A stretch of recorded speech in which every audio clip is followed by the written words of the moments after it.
Здравейте! Както знаете, аз съм Слави и днес ще организираме една игра. Тя се нарича "Какво има в чантата на моята кукла".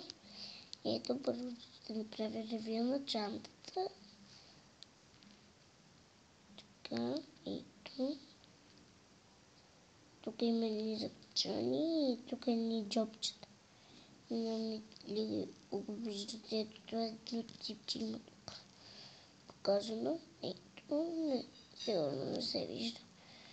Ето така и ето тук. Сега да видим какво има. Оп, чакайте. Нещо остана. Чакайте да видя. О, гирлянда е останала. Нищо. Няма сложих за красота.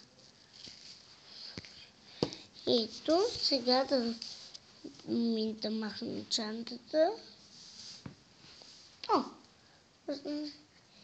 Ето и тук има пак ни запечалки.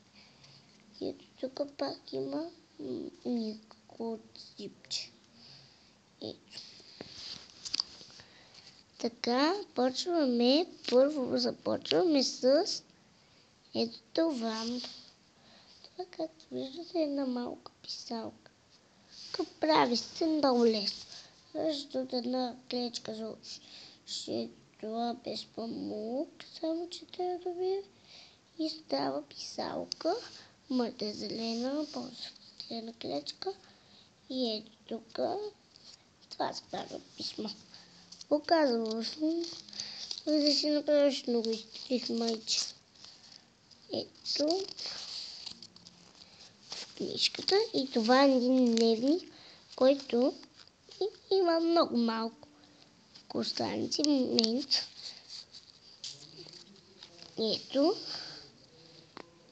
и бележки и други неща.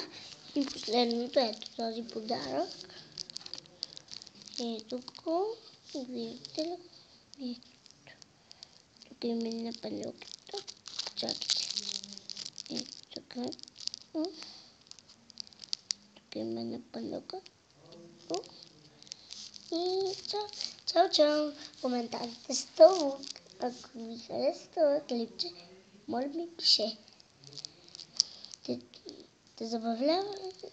Дано да сте се забавлявали с това клипче. Не забравяйте да се абонирате. Чао!